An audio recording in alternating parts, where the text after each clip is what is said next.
बुधिया के हीन बानी दुखिया के दिन बानी न पूरा पढ़नी पढ़ैया हो मैया।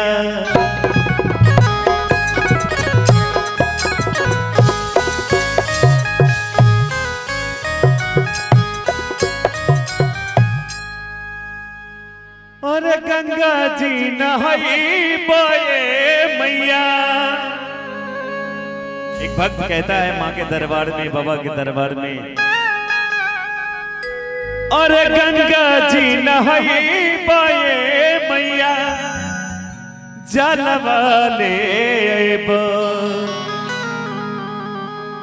और अंगना निपई बोए मैया कलसा भरेबो।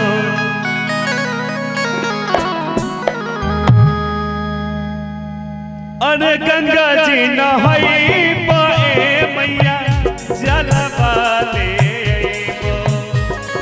गंगा जी नहाई पाए मैया जलवा लेबो। अंगना निपई पाए मैया कलसा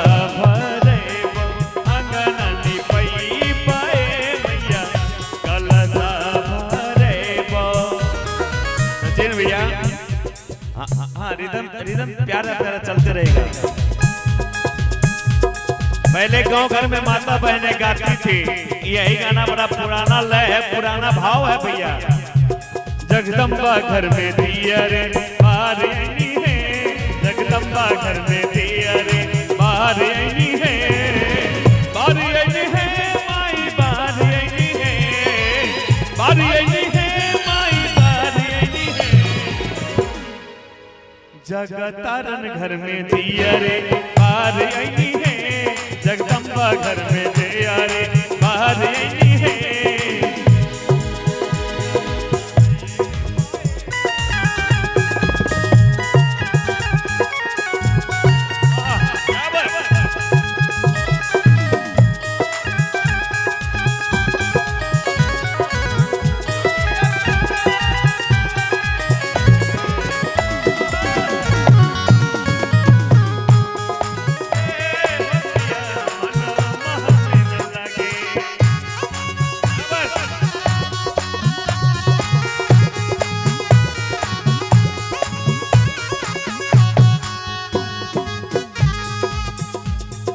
मालिनी बोलई बोए मैया फूलवा लेबो।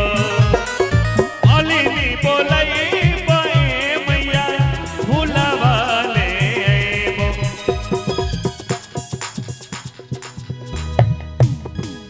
मालिनी बोलई बोए मैया फूलवा लेबो।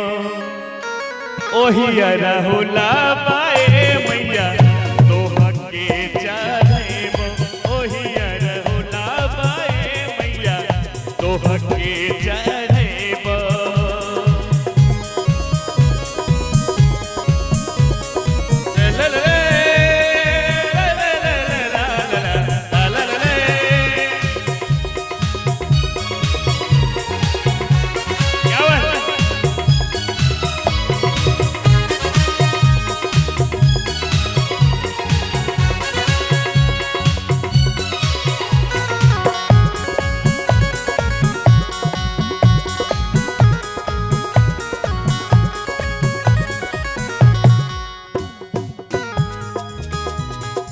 ओहिरु बोलई पाए मैया दूधवा लेबो। ओहिरु बोलई पाए मैया दूधवा लेबो। यहाँ कितने चैनल वाले हैं? लगभग 5-7 चैनल वाले हैं। कौन कौन म्यूजिक से भी आप लोग बोलिए ना, बोलने में पैसा नहीं लगेगा आपको। जोशीला स्टूडियो, बीजी म्यूजिक, आप कहाँ हैं? एसके म्यूजिक, आप बीजी म्यूजिक।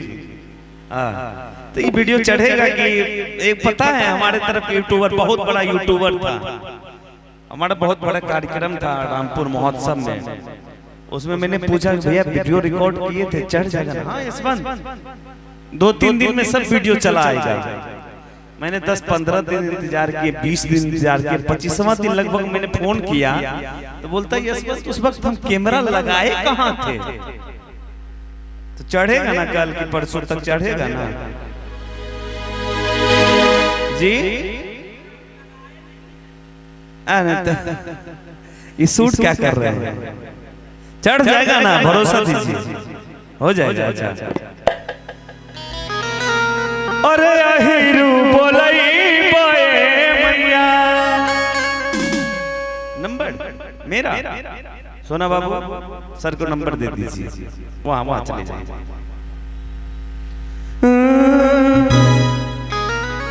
अहिरू बोलई बाए मैया दूध वाले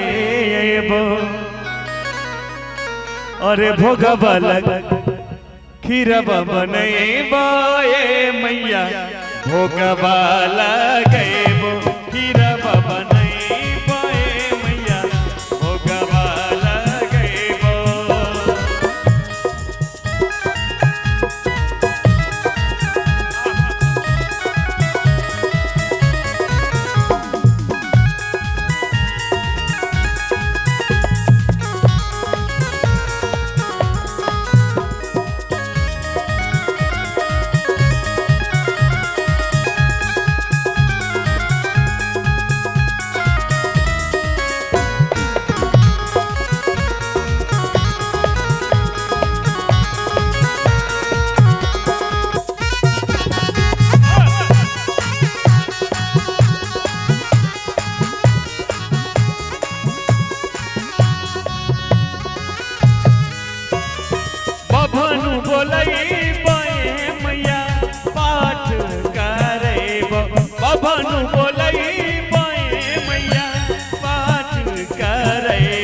होमवा करे पाए मैया हवना करेबो होमवा करे पाए मैया हवना करेबो और बोलई पाए मैया भोगवा लगैबो खीरवा बनई पाए मैया भोगवा लगैबो खीरवा बनई पाए मैया भोगवा लगैबो। प्रेम से बोलते साचे दरबार के।